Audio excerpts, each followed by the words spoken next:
So I'm out here at the shoreline today. I brought my napping kit, and I brought some chunks of flint, well, rhyolite and flint, and I'm gonna show you today how to make a stone knife out of a spall for use, to use.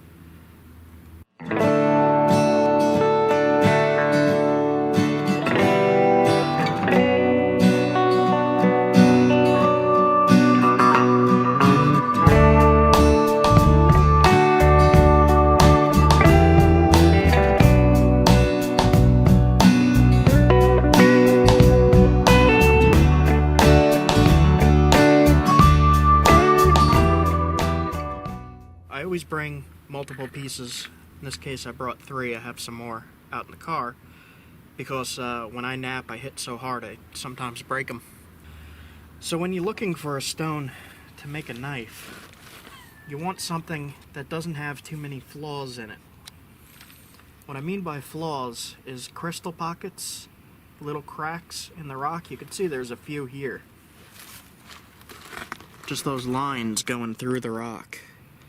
And those aren't very good, but I could knock that off. And the rest of this looks okay. There's one big one going through here. But we'll see how that goes. There's a few cracks. There's one here. There's one going through there. As compared to this rock, which you don't see any of those. There's like one right there. See this little damaged spot? That's gonna break out. But this one looks good. And this one looks excellent. There's not too many flaws in this at all. So the smoother the appearance, if there's no cracks running through, that's what you're looking for, something like this. So I put a tarp down below me here to catch the flakes, because you don't want to leave any flakes behind for people to step on or for somebody to confuse it for an archaeological site. So anything that comes off this rock you're going to want to take out with you. Don't leave it behind. For this I'm going to use a copper billet. It's pretty heavy. And if you wanted to use traditional tools, you would use an antler. Which is, it's similar. This isn't as dense as this, so this works a little bit better. I've used this so much that it flattened that end of the antler. And I have to re-round it. So for today we'll use this. So what I'm doing here with this, it's a grinding wheel, but I'm using it to grind the edges of the rock smooth so that they don't crush when you're trying to make the flakes go. When you're hitting a spot, you want the flake to travel. You don't want it to just crumble into dust. So when you're grinding the edges, you're making them stronger. And when you make them stronger, they don't crush when you hit them. I'll demonstrate that in a minute. So, usually you don't start at the bottom of the rock. I'm going to say this is the bottom, this is the top. But usually you don't start at the bottom, but there's a good ridge here. If you look along here, you'll see that it runs straight up the entire rock. So I'm going to try to knock a flake off. It'll probably go to about right here in a circular cone. And I'm going to put down leather on my knee so that I don't hurt myself or cut myself. But I'm going to hit right at that spot where this ridge ends. At the bottom here is the lowest point. So that's where you want to hit. You want to hit at the lowest point. So this rock here was sent to me by a friend who found some in creeks, and this is different than what I'm used to working to. It's a little more brittle, so I'm not sure how this one's gonna go, but he's no longer with us, and I wanted to try to make something nice out of the rock he sent me.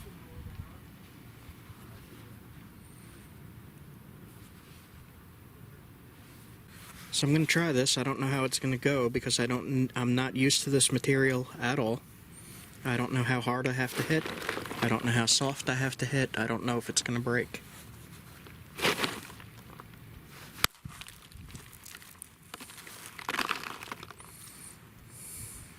So I got to hit a little harder.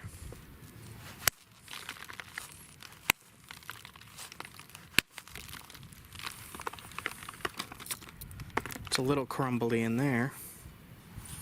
See what we could do.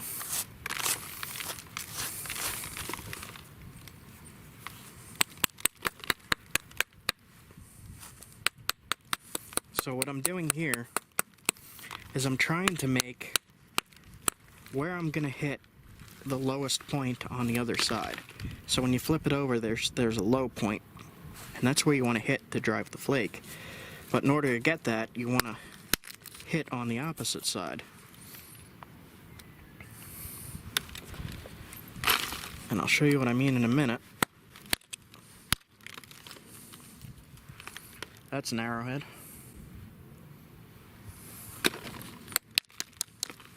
Now this part was damaged here. It's all grainy in there. It was a little bit freeze cracked, so it just broke right off. But it's okay, we could work with that.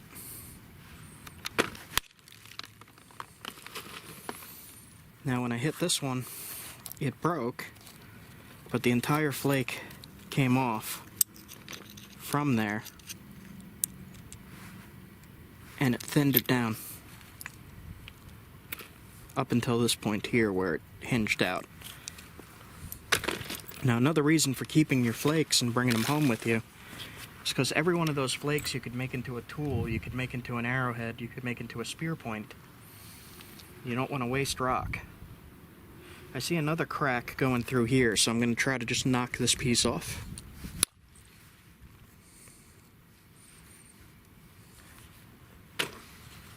And what I'm going to do is just zigzag this, so I'm going to hit the lowest points on the opposite side. So the lowest point is here. I'm going to hit into there and just grind it just a little bit.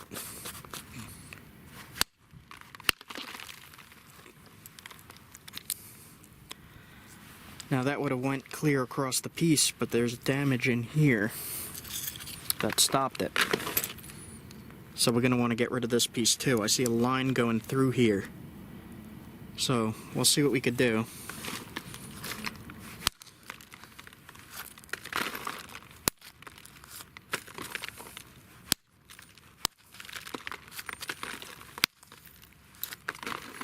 It's all crumbly in here, but we could work with that. Just have to work around the pieces that are damaged in these creek rocks. But even if it snaps off right here, which it might, that's still big enough for a knife that you could use. So same thing, I'm just going to go through the process of thinning this down, hitting into the rock like that, not just straight down, but at an angle where you're trying to shoot the flake into the rock. So not off, but in. So you want to tilt your rock accordingly, depending on where you want the flake to go.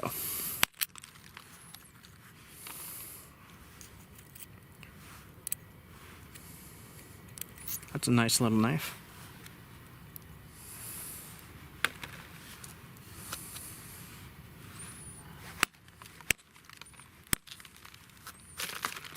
This rock is a little bit crumbly, but that's okay.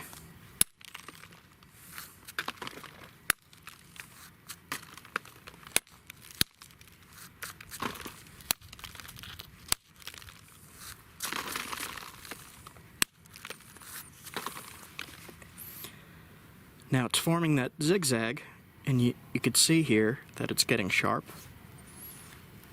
So we'll just keep thinning it and sharpening it. Now, I'll explain again. You want to make this side lower, so you knock off the opposite side. And then you could grind it a little bit, just to make it able to catch a flake, is how I say. But I'm going to show this one in my hand. I'm going to hold my finger underneath to see if I could make the flake to travel across my fingers.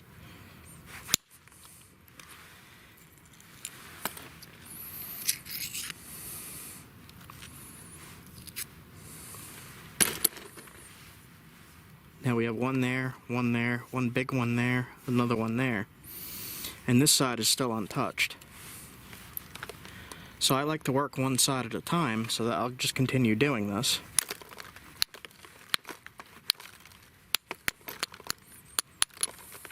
So what I mean by low points is the lowest point on the rock, and I'm going to show you exactly. You wouldn't want to hit here, because if you hit here, it's just going to crumble and not go anywhere. But if you hit here, it'll travel along that line and take off a flake. Then for this one, you could see here, if you flip it over, there's a line there, so that'll make the flake run. And I'm going to hit right there. Now it might crumble, but we'll try it anyway. And I'm hitting down and in. So I'm putting pressure in. I'm not just smacking straight down. I'm hitting in. You can see where I'm tapping.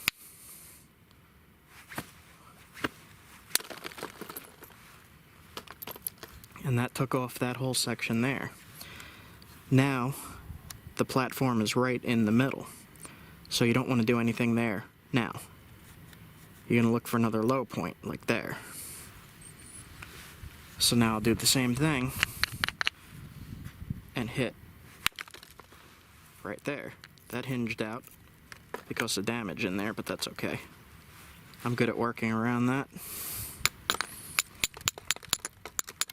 So if you see a spot that you think you might be able to take a flake, if you flip it over this way, you can't take a flake from there.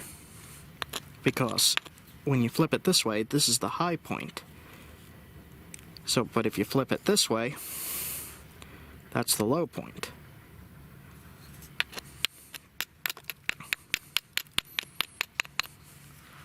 So, now that it's the low point, take a flake off. And you just keep zigzagging like that. You find the low spots, or a spot that you think you could take a flake. And if it's not, if you're holding it this way, and you see a spot here that looks like you want to take a flake, that's the highest point. That's above the center line of the rock. So you're not going to want to hit there, but you're going to flip it over, and now it's the low point. So you could hit there. So now that I have the basic shape, and I'm still experimenting with the rock, and I don't know how it's going to hold together, but I showed you the basics of setting up the platform and where to hit. So I'm going to kind of speed through this a little bit now, and just get it down to a basic knife shape, and then show you the next step of what to do.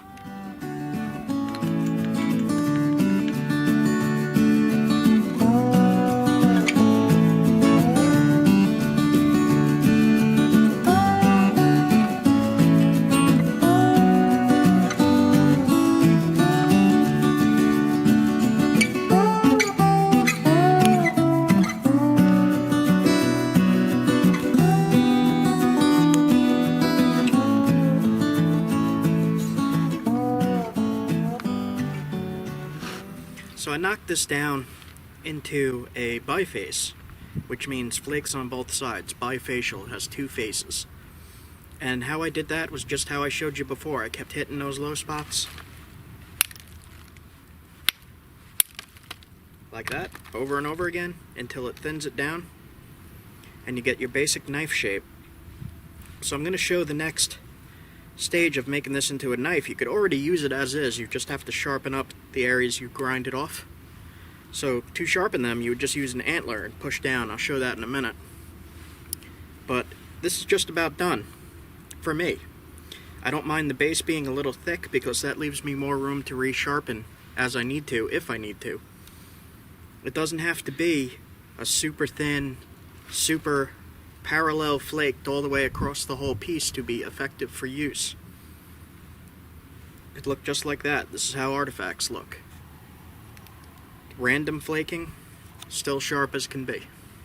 Alright, so I'm just going to speed through sharpening this and getting it notched and ready to be hafted onto a stick for a knife handle.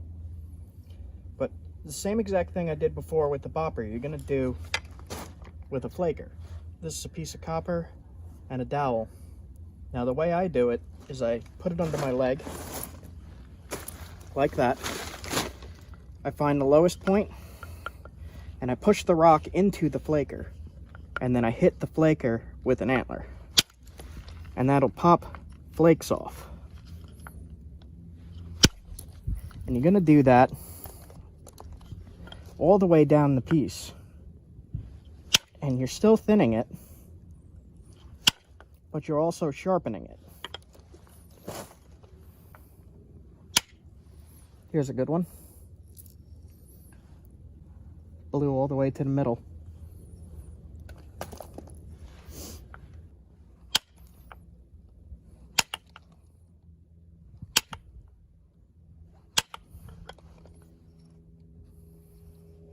So on this piece, I'm still putting the flaker on the lowest place, and I'm hitting down to knock the flake off.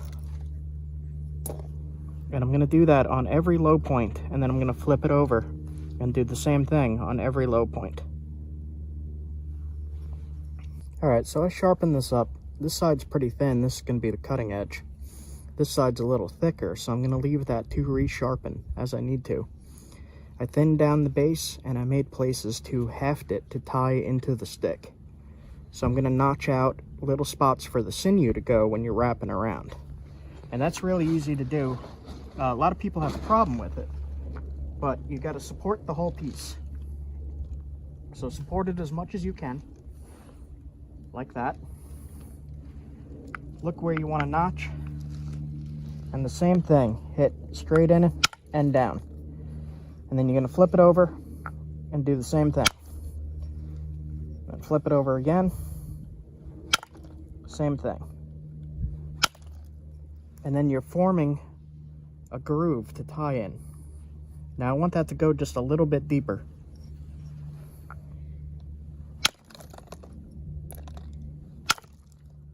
Now you want it to have a place to catch, so it can't go down or up. And that's important because you don't want your knife blade to slip out of the handle. But if you have it tied in there good with a deep enough groove, then it won't slip. So what I'm going to do now, instead of using the indirect, I'm going to put it on my knee. I'm going to take the flaker, put it onto my arm, and push straight in and down to make it just a little bit deeper. So this, in this form, holding it against your forearm like that, is called an ishi stick. And there's books on that you could look into. I-S-H-I stick. But what you're going to do is push in and down. And that formed the groove that I need to catch. So I'll do that on the other side too. This side's a little thick, so I'm going to try to thin that down just a tiny bit with the last method that I was using. Under the knee.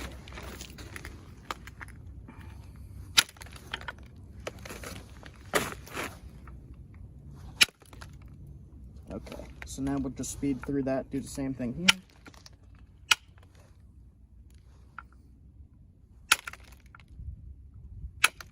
So I'm just going to carve out a little spot here for the string to sit on that ledge.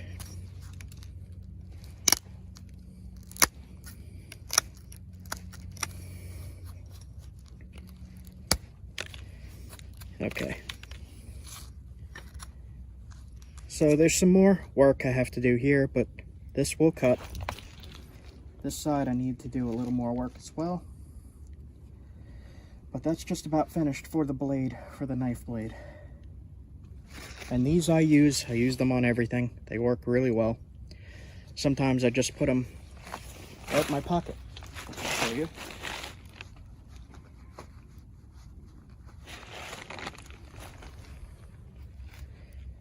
Make a little tiny pocket knife. And this is really super sharp.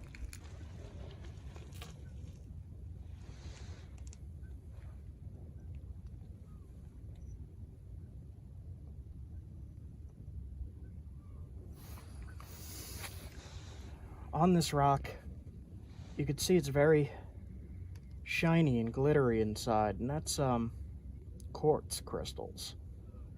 And this area here, you can thin this more. I don't like to, just because it gives more support for when you're using the knife. It doesn't break, like if it's too thin, it'll break there. It'll break right where you tie it. If you're pushing a lot of pressure, or if you're really overusing it, or if you drop it, it'll break right here because that's a weak spot going straight across. So if you leave that spot a little thicker for your knives, it'll be safer. Safer for the knife, safer for you.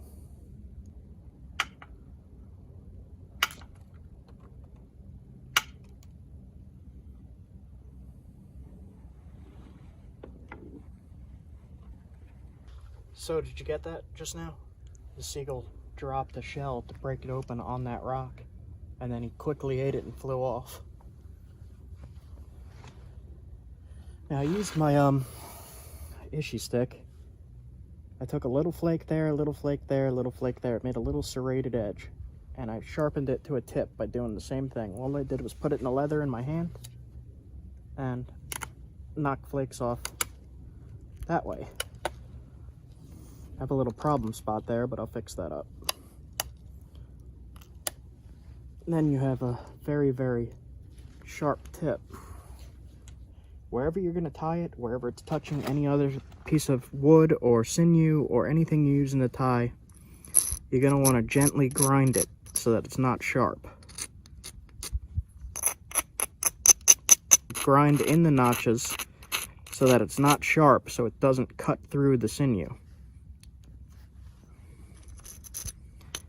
When you're using the tool, you don't want it to cut through whatever you're using to tie the stone tool to the handle.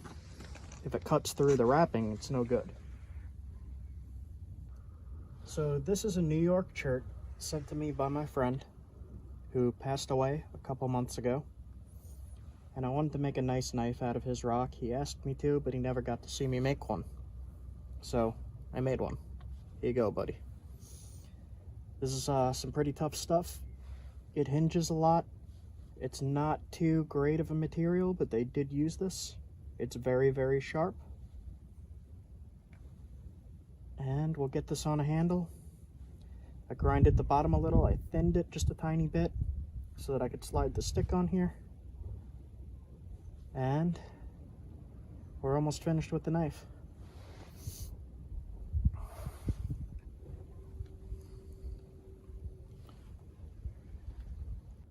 Alright, so I finished the blade. I'm going to clean all this up. I'm going to roll it up and bring it out with me. And then I'm going to go find something suitable for a handle. And I brought sinew with me. And I have some pine pitch with me that I'm going to use as glue. So we'll get working on that now.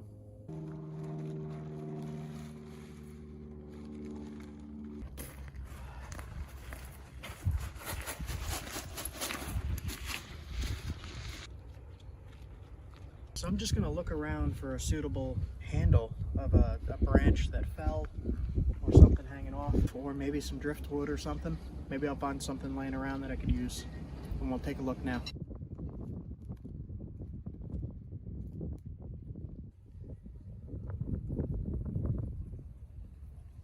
So I looked all around here, and I don't want to cut any of the trees for a handle here.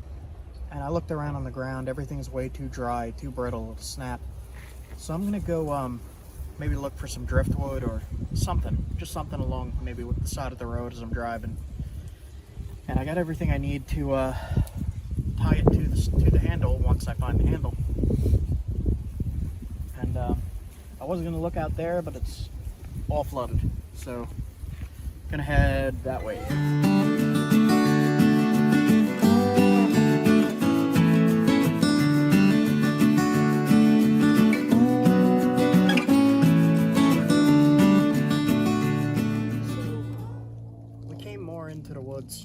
Rather than on the coast because I couldn't find a dead tree anywhere. This one's pretty dead. So I'm going to cut this for a handle right here.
Just need to file down the edges a little bit here.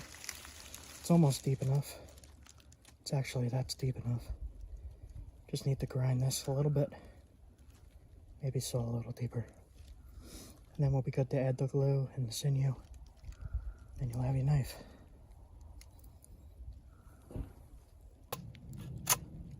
So I'm just scratching up the edges here just a little bit for the sinew to catch on. And then it should be good to go. A little bit deeper. So I have sinew here. And you're just going to peel that into a strand. Pull off the extra junk. Separate it a few times. And add it into water. I'm just going to let it sit in the water a little bit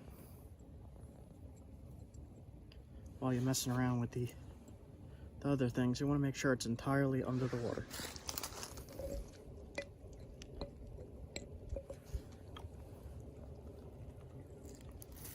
You're going to want enough to really wrap that blade in. So maybe 3 or 4 strands. I'm going to do a little extra just to be safe. Alright. So we'll let the sinew soak.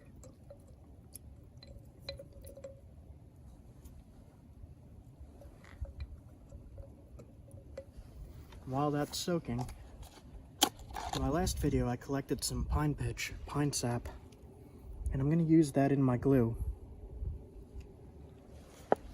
What we're going to do for that is we're going to heat it up and melt it a little bit.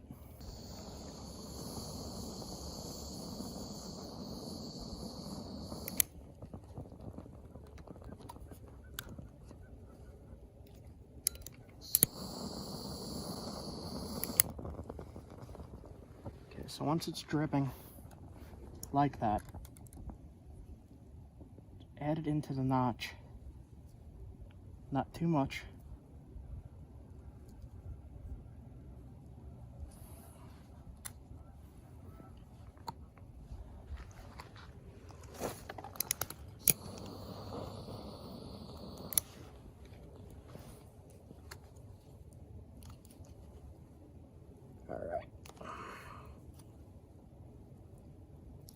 Watch your fingers that it doesn't drip on your fingers, because it'll burn you, like it just did on me.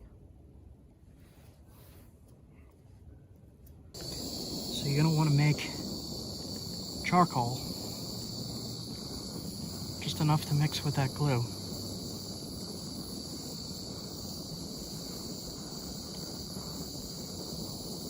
And that piece looks good. So what you do is you knock the piece off.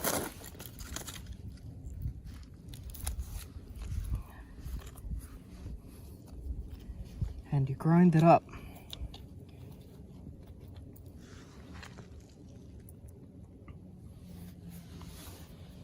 Got the piece here, I need a flatter rock.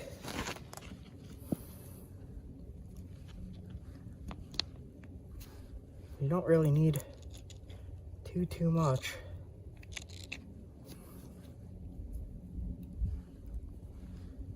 You mix that in.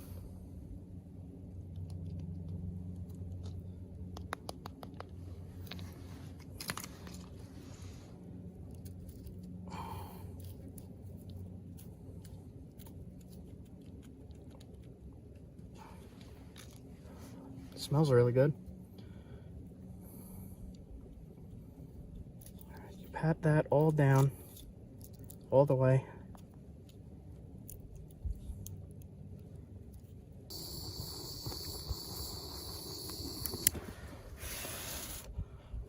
So now we're going to take the blade and we're going to put it right into that slot. We have to make it fit right. You want it to be really snug. Like that.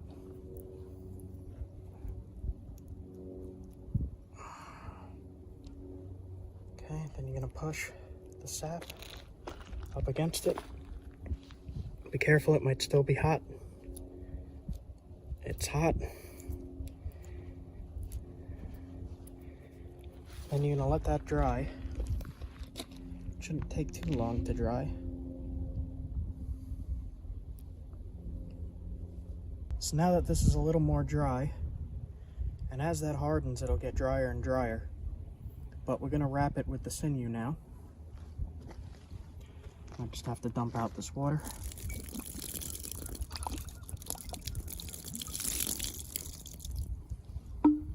Now we have all the wet sinew right here. You're gonna do one strand at a time. As quickly as you can, because the sinew kind of dries fast. But I'm wrapping it in a crisscross manner to secure it to the stick.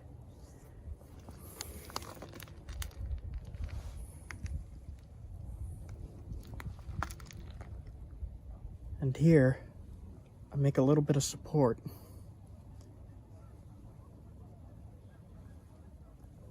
around the blade area.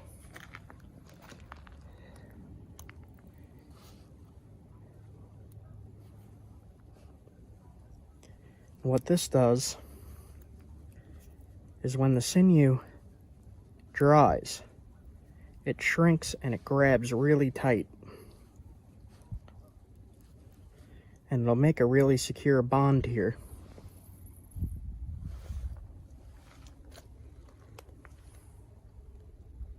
And it just takes time to dry. It'll also stick to itself. So if you lay the sinew on top of the sinew at the bottom here, it'll stick as it shrinks. You want to smooth out the sinew as much as you can and make sure it's not hung up anywhere. Adjustments, pull it tight. And then when that dries up, you have a knife that you could use.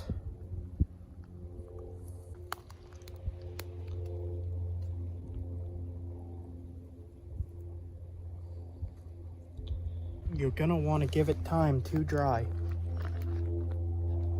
But once that sinew turns brown instead of white, that's when you'll know it's done and it's finished drying. Just want to be really meticulous with smoothing everything out, making sure it's tight, making sure it's laying right.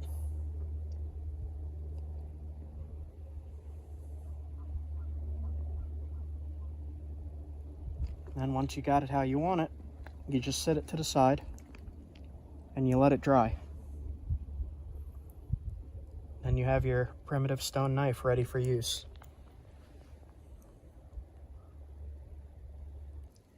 So we're gonna let this dry for about an hour. Geese. And we'll show you what it looks like when it's all dried up and finished. It'll take a little bit. We cut a groove in the branch. We cut the branch at about a fist's length, a little longer. And a little longer is for the hafting, so that you have a place to hold where the blade meets the wood. So it's a little longer than your hand length. And you cut a V-notch into the wood, straight in, at a V. And you make sure the stone fits into the handle. And it's got to fit pretty snug. Otherwise it'll wobble all over the place. But once you got a snug fit, you add the pine pitch glue, you wrap it with the wet sinew, and then you just let it dry for about an hour, maybe more. And once that's finished, you should be able to use your knife. I did this with a modern saw, but you could do it with stone tools, or you could do it with a bandsaw, or whatever you have. Just something to cut, something to shape it. Easily you could have done this with a stone saw. Would have taken a little bit longer, but it would have worked. And the stone we napped on the beach, on the shoreline, and we napped it with just a copper billet. It's a pretty rough stone, but it worked pretty good. It's really sharp, really sharp. And that we did fairly quick as well. We completed a knife. And we will show you how well it works when it's completely dry and finished. And this, again, was river cobble, pulled out of a river. Hopefully you like this primitive stone knife. Made fairly quickly on this one. Thanks for joining in, guys. And like, comment, subscribe. Hit that little bell icon. Make sure that you see the uploads once per week or every other week, depending. But you'll get more stuff like this, more how-tos, more demonstrations, more adventures, more fun. And make sure you come and hang out. Thanks.